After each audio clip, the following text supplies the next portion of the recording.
Shalom, everyone. I hope you are having a nice day, and I'm happy to bring you this week's mini video shiur on Parshat HaShavua. I wanted to touch base on a fascinating debate about what happened at not Har Sinai, what happened at the Yam Suf when the Jews were about to cross the sea, and I'd like to relate it briefly at the end to the elections that took place in Israel this past week. So first of all, one of my favorite things is to discover dueling midrashim, midrashim that seem to give us opposite ways of looking or considering a certain situation. It really gives us a lot to think about, and there are such dueling midrashim. It's actually one long midrash that have two very different opinions as to what happened when the Jews were getting ready to cross the sea. Of course, you remember in front of them was the sea, behind them the Egyptians were bearing down, and they had nowhere to go. And the midrash in the Mechilta, the beginning of it says as follows: Rabbi Meir Omer b'lashon echad. Rabbi Meir has one understanding of what happened. Kishamdu shvatim al hayam ze omer ani yorei tchila, ze omer ani yorei tchila. The Jews were so full of faith that God was going to save them that the shvatim, the tribes, were actually arguing with each other as to who was going to go down into the sea first. Right? Isn't that amazing? They have the sea in front of them, the Egyptians behind them. And the sea hasn't split yet, and they're fighting with each other as to who's going to go first. It shows an amazing amount of faith, one could argue. The second part of the midrash is in the name of Rabbi Yehuda.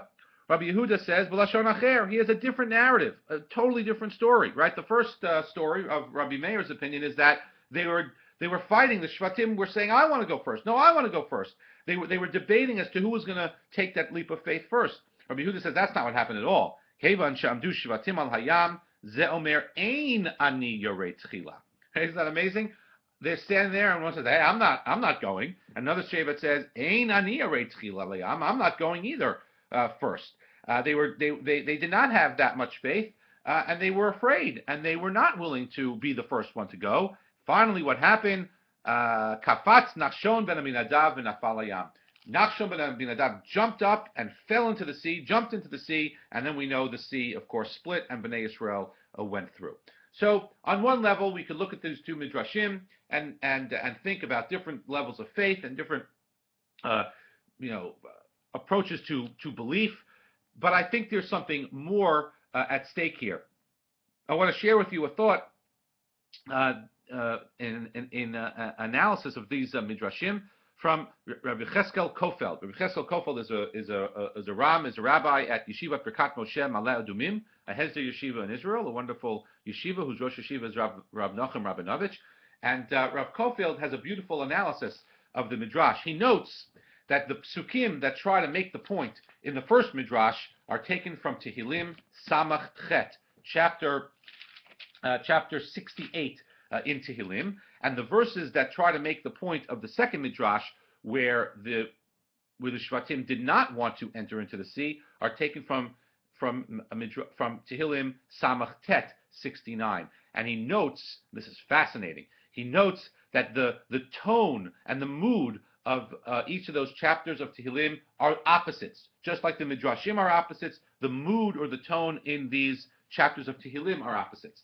What is the mood and tone in the first chapter of Tehillim, which is connected to the first midrash, chapter Tehillim Samach Chet 68? It's upbeat, optimistic, a sense of knowing that God is going to save the day. Yakum Elohim yafutzu oivav v'yanusu misanav mipanav. God will arise, his enemies shall be scattered, his foes shall flee before him. And then another part of the pasuk says, Ilzu lifanav, exult in his presence. Avi tomim v'dayan almanot. God is the father of orphans and the champion of widows. God takes care of business.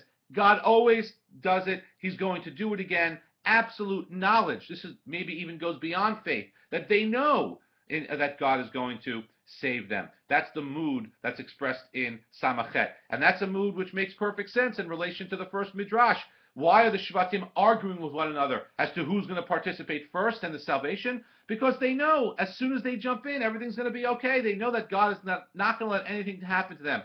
They have absolute faith. Maybe they're basing it on what happened to them before with being taken out of Mitzrayim and the plagues that were brought on the Mitzrayim.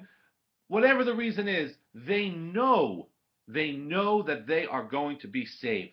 And so they will all want a piece of the action. They all are going to jump in.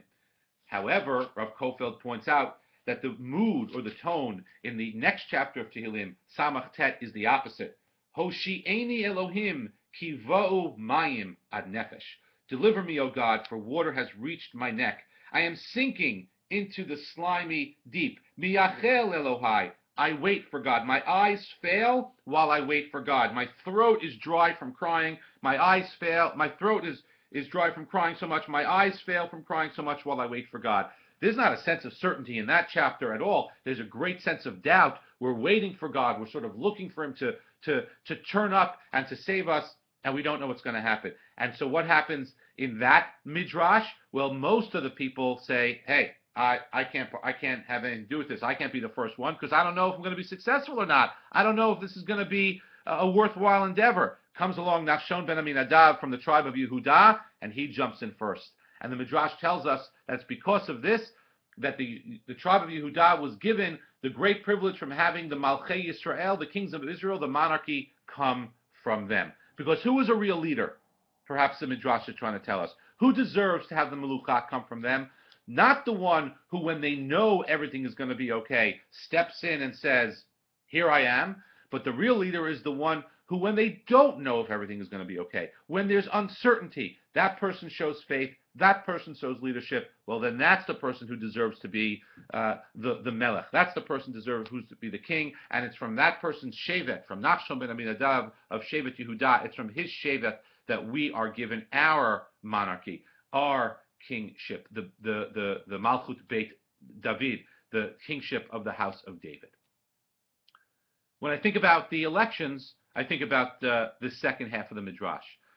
I'm not going to talk about which party is better, which party is worse, who the prime minister should make his coalition with, who the prime minister should not make his coalition with.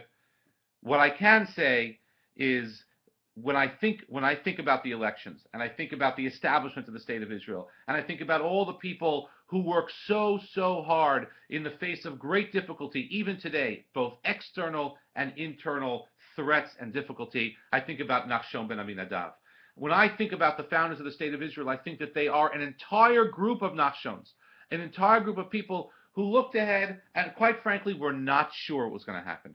Quite frankly, were not sure if their experiment in building the third Jewish Commonwealth was going to be successful or not, whether they're going to be able to stand up to the internal challenges and the external challenges. But they jumped in anyway, and they deserve to be considered to be the leaders of Israel, because they were the ones who understood this midrash.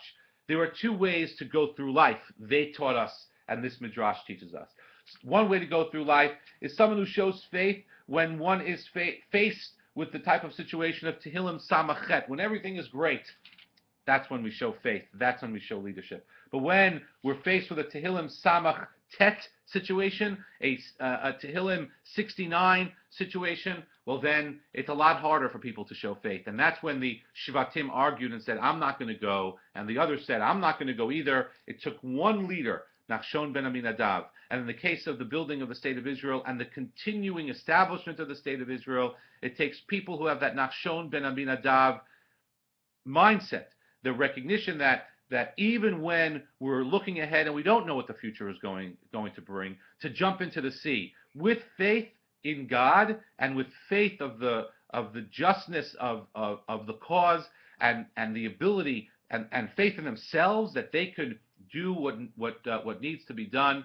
That is what earns someone the right to be called a leader. And so these two midrashim, the first midrash where everyone wants to jump in, well, that seems to be sort of Johnny-come-lately or individuals when everything is going right. Oh, sure, I think this is a great idea. The second midrash offers us a much more compelling and powerful model of leadership. And it also recognizes that that's not for everyone. Many of the Shvatim said, I don't want to do this. It took one person to show them the way. And that's what I was thinking about this week when I was watching the returns from the elections. As many of you know, I'm still a romantic about the establishment of the State of Israel, and I really connect to this notion of the Nachshon ben Aminadav type of faith, of taking matters into your hands even when you don't know what the outcome is going to be. Such people are the ones who deserve to be considered our leaders. So Shabbat Shalom, and we all have a restful and beautiful Shabbat and an enjoyable Tu B'Shvat. And I hope to see you all at the Tu B'Shvat Seder that's taking place at UOS, Mincha at 5 o'clock on Shabbat, followed by a Tu B'Shvat Seder put on by our wonderful Bnei Akiva Shlichim and Benot Sherut. I hope to see you all. Shabbat Shalom.